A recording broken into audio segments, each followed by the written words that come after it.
Fin de l'isolement du Grand Abidjan en Côte d'Ivoire. C'est une déclaration du Conseil national de sécurité qui intervient après plusieurs mois de fermeture pour freiner la propagation du coronavirus. La décision a été prise alors que le pays connaît une baisse des cas de contamination, soit environ 15 à 20%, contre 41% à la mi-juin 2020. En revanche, les frontières terrestres et maritimes et les lieux de loisirs resteront fermés jusqu'au 30 juillet 2020. À ce jour, la Côte d'Ivoire a enregistré 12 812 cas de Covid-19, dont 6 810 guérisons et 84 décès.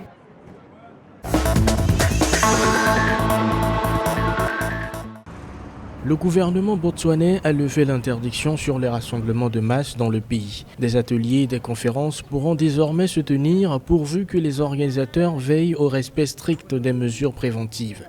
Les autorités ont prévenu que les lieux où se déroulent ces réunions seront fermés au moindre soupçon d'un cas d'infection. Le Botswana a enregistré jusqu'à présent 399 cas de Covid-19 pour un décès.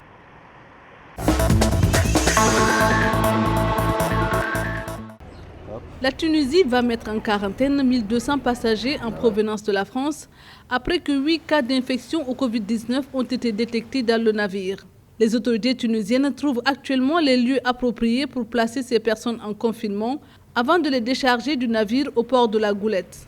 Mardi 14 juillet, la Tunisie a signalé 4 nouveaux cas, portant à 1306 le nombre total d'infections dans le pays.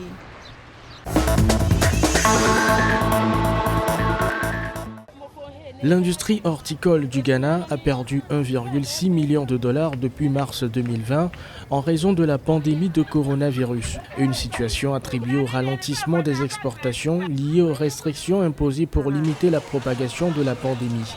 D'après l'Association des producteurs et des exportateurs de légumes, plus de 200 exportateurs de fruits ont été affectés par cette situation.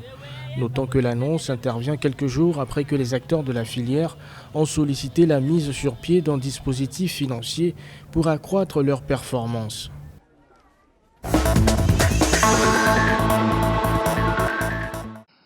L'Organisation de l'Unité syndicale africaine a reçu un lot de fournitures médicales de la Chine pour lutter contre la pandémie de coronavirus. Le don, qui comprend 20 000 masques, 1000 bouteilles de désinfectants et d'autres équipements de protection individuelle, vise à protéger les travailleurs africains contre la pandémie.